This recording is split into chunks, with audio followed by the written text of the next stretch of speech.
Continuando com a explanação do Alter Rebbe, o Sr. Zalman estava nos explicando o significado do nome hebraico Noach, o nome de Noé, e a partir disso nós vamos entender também porque as águas do dilúvio são chamadas, na linguagem do profeta, de Mei Noach, águas de Noach, e não simplesmente águas do dilúvio. Então ele nos disse que Noach está associado, de acordo com o Midrash, com o conceito de Nachat. Nachat Ruach, as duas primeiras letras de Noach. Noach só tem duas letras, o nome Noach, mas são as duas letras iniciais da palavra Nachat, Nachat Ruach, que significa satisfação, prazer. Então, se fala que Noach, ele leva esse nome, como nós sabemos que todos os nomes, em hebraico, em Lashon HaKodesh, os nomes trazidos na Torá, os nomes dos personagens bíblicos, como também os nomes dos próprios objetos dados às criaturas, os nomes no idioma sagrado em hebraico, eles expressam a essência da criatura, ou eles refletem também a essência da pessoa, o que ela personifica. Então, Noach levava esse nome, por quê? Porque ele trouxe ao mundo, Nai Haderucha, uma certa tranquilidade, uma certa paz de espírito, um certo prazer, uma certa satisfação. E isso está associado com Menuchá, com também da mesma raiz de Noach, Menuchá, que significa repouso, descanso, quando algo se assenta, quando então se chega à tranquilidade, se chega ao sossego. E isso traz prazer e satisfação. Então, elaborando esse assunto, continua nos explicando o Alter Rebbe, Sheu Bechinat Shvita. Existe o conceito aqui de repouso, no momento, esse Shvita tem a ver com, hoje Shvita em Israel, é o nome que se dá para greve, quando funcionários estão em greve, quando eles param de trabalhar, cruzando os braços e entram em greve. Mas aqui, originalmente, o termo Shvita é da raiz de Shabbat. Shabbat é o dia do descanso, é o dia do repouso. Por quê? Porque em 6 dias Deus criou o mundo, o universo, as criaturas, etc. E no 7º dia, Shabbat, ele se absteve de criação, ele cessou o trabalho. E esse Shabbat, que ele cessa o trabalho, então ele traz por assim chamar, o descanso, o repouso, que causa o prazer e a satisfação. Que Adam Ashovet Mimelachto, como uma pessoa que termina o seu trabalho, que para de trabalhar, de produzir, etc., porque ele concluiu sua obra. Como Ashkatuv, assim está escrito de fato na descrição do Gênesis, Vaishbot Bayom Ashvi, que Deus cessou o seu trabalho no 7º dia, Betargumó, e assim é traduzido, Venach Beyom Ashviah, por assim dizer, por assim chamar, ele descansou, já que foi concluída, terminou a obra da criação, terminou a produção, o trabalho de criação ativa. Então, o que se criou no dia do Shabat? O repouso, o descanso, a tranquilidade, o bem-estar. Então, aqui nós vemos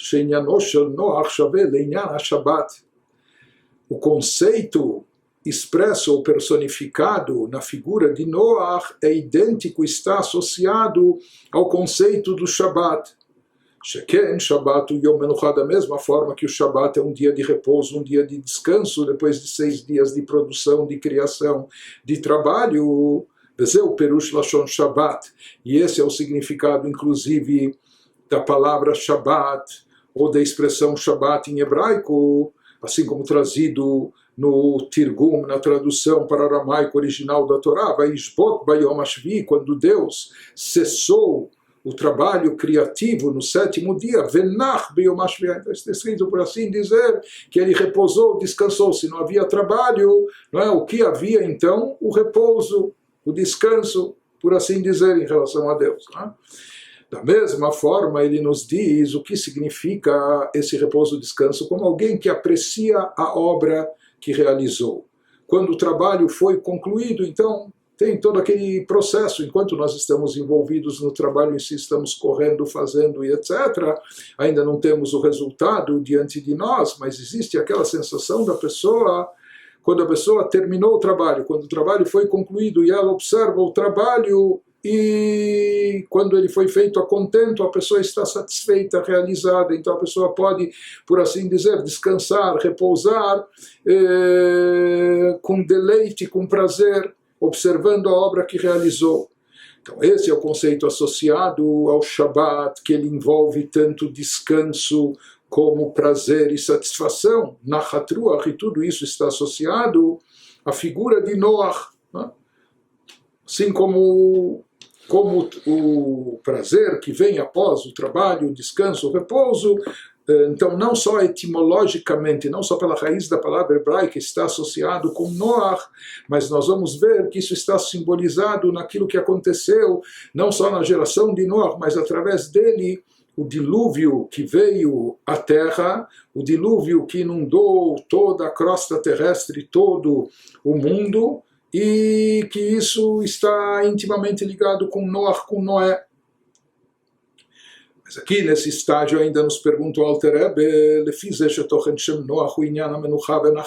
num primeiro momento, baseado nessas explicações preliminares que nós demos, sobre o significado, a raiz hebraica da palavra Noach, que tem a ver com Nachat, com satisfação, com prazer, que tem a ver com Menuchá, repouso, descanso, etc., à primeira vista, isso torna mais incompreensível a associação aqui com Noach, como o profeta ele chama as águas do dilúvio de Mei Noach, porque isso foi uma tempestade, isso foi um desastre ecológico, isso foi um dilúvio, essas águas intensas cobriram toda a terra e acabaram com toda a humanidade, menos uma família.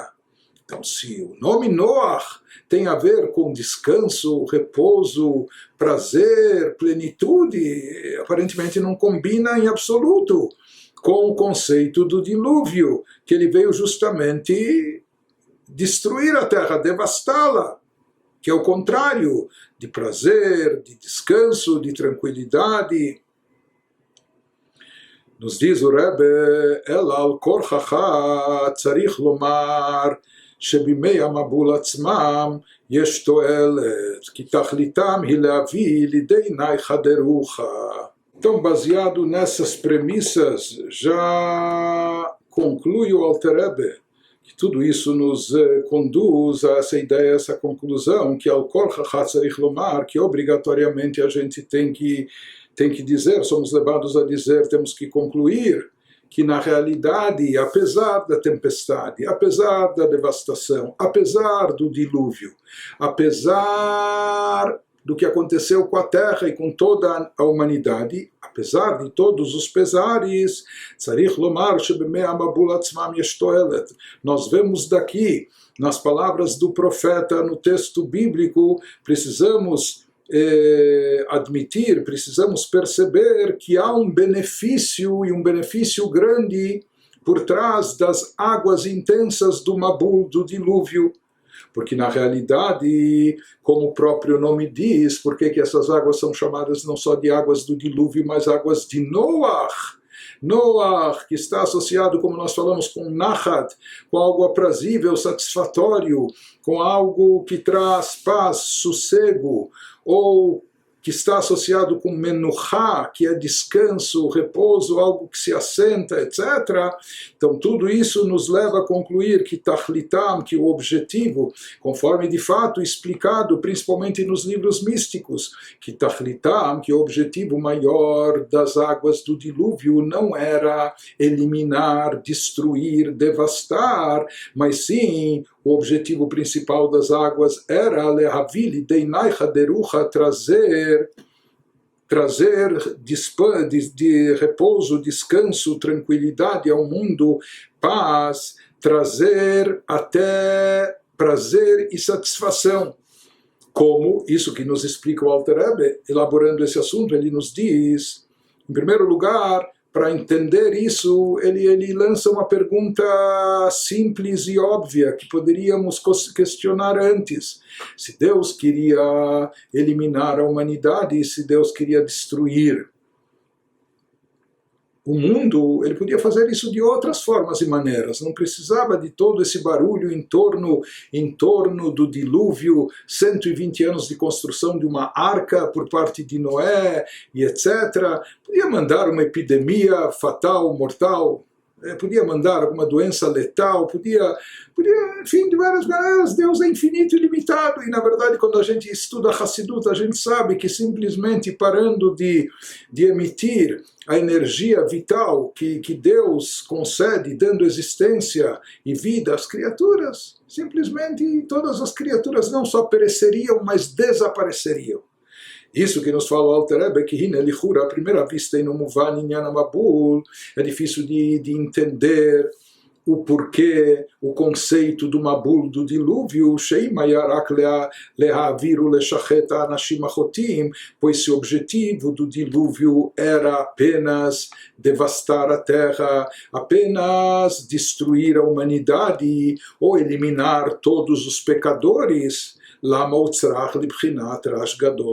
por que foi necessário um processo tão longo, tão extenso, tão demorado, tão complexo? Por que era necessário tudo isso? Chuvas intensas durante 40 dias, depois até baixar as chuvas, isso levou um ano e etc. Na verdade, em um instante, Deus poderia eliminar toda a humanidade, todos os pecadores, mesmo sem mandar nenhum dilúvio. Então, diz o Alter Rebbe, por que Deus escolheu justamente essa forma, essa maneira de devastar o mundo? Abrindo os lençóis de água, todos os poços e todas as fontes de água submersas que estão na terra, mandando chuvas do alto, abrindo todas as comportas celestiais, trazendo uma água intensa durante tantos dias. Se a finalidade era apenas e tão somente eliminar a humanidade e devastar o mundo, Deus podia fazer isso em um minuto, em um instante, de outras formas e maneiras mais práticas e funcionais. Porém, nos diz o Alter Rebbe que o objetivo do Mabul não era simplesmente eliminar ou punir ou devastar o mundo, a terra. O objetivo do Mabul era muito mais profundo e elevado. A finalidade do dilúvio era purificar, refinar e elevar a terra. De fato, está escrito que antes do dilúvio a terra ficou inundada de corrupção, a terra estava pervertida, não só o mundo, a humanidade, até o reino animal, isso afetou a própria terra, o próprio plano terrestre. Shenemar, como diz o versículo bíblico, que Maleah haaretz Hamas, a terra está repleta de perversão, de corrupção, benitkalkelah meod, por assim dizer, a terra foi prejudicada. A própria terra, a própria crosta terrestre estava estragada pelos atos do ser humano. E a terra precisava ser purificada. O ser humano é um ser terrestre, pés no chão, às vezes a cabeça afundada no chão, mas aquilo que o ser humano, criatura primordial da criação, aquilo que ele faz no mundo, isso afeta a própria terra, fisicamente. Isso afeta, como era o caso aqui, quando havia perversão, corrupção, maldade, isso impurificou, isso prejudicou a própria terra, o mundo terrestre, a própria matéria terrestre. Isso que o Alter Rebbe nos fala, através dos pecados, transgressões que as pessoas cometem, eles acabam impurificando a própria terra, além de impurificarem a si, mas trazem impureza para a própria terra, para a crosta terrestre. Como a gente encontra mesmo em relação ao pecado de Adão e Eva, quando comeram do fruto proibido, que logo em seguida a terra é amaldiçoada. Além do homem, de Adão, de Eva, serem punidos, mas a própria terra também é amaldiçoada. O mesmo ocorreu também na geração do dilúvio. Nos explica o Alter Rebbe que havia tanta corrupção, tanta perversão através dos pecados do ser humano, que isso acabou trazendo uma impureza muito grande para a terra e, portanto, era necessário que a terra passasse por um processo de purificação. Depois que, como diz o versículo, que Malaha Aretz Hamas, a terra está repleta de corrupção, ou Vatishachet Aretz, a terra se perverteu. Então, a própria terra, por assim dizer, estava impura e, portanto, se fazia necessário um processo de purificação, refinamento e elevação da própria terra em si.